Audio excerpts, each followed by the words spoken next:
What does your support system look like? If you're underperforming as a support system, expect little to no change in your athlete. If you're lacking in finances, know how, motivation, or whatever it may be, you can always make up for that by being better at what you can do. And even better than that, if you can be world class in that area.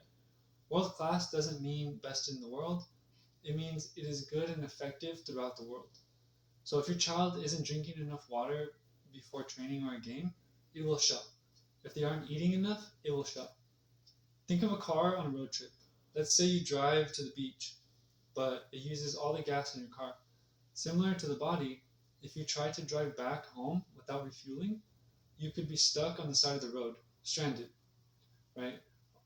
On the side of the highway. Similar to the body, if you deplete its essential resources, injuries can occur. So performance levels drop because of fatigue, and fatigue, for those of you that don't know, is like being tired.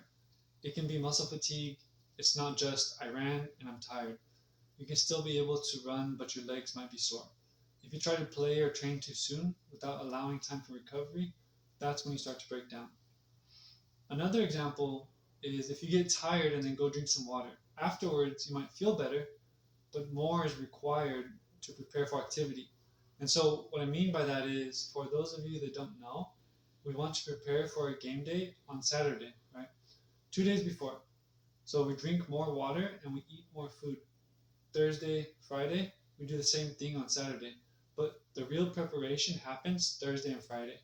And so, for recovery, instead of it being before, it's after. It's post game. So 2 days after. 2 days before to prepare, 2 days after to recover. And of course, you're also recovering on game day, but it would be wise to stretch the recovery protocol 2 days after a game. So back to the car example. You're ready to go home, but only filled your gas tank, let's say, a quarter of the way. So that would be equal to 1/4. You won't make it home without having to stop for gas again, or you'll be stranded on the side of the road. With sports, it's very similar. The athlete needs to fill his or her tank in preparation. With this tank example, the logic applies to food and water. We don't really ever get down to 0% water in our body.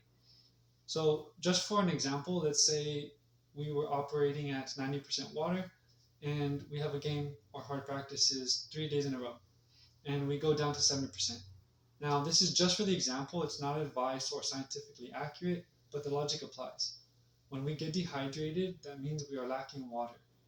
And so, what can happen is the body will prioritize certain organs and it will pull resources from other organs to prioritize the more essential ones.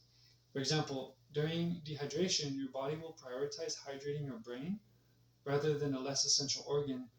And so, it does what it can to get water from other parts of your body to the brain. We don't want that because then you can't function properly. You're not getting the right hydration equally to all the parts. And so on game day, your water levels get depleted and then your body starts to prioritize where the water goes instead of being comfortable.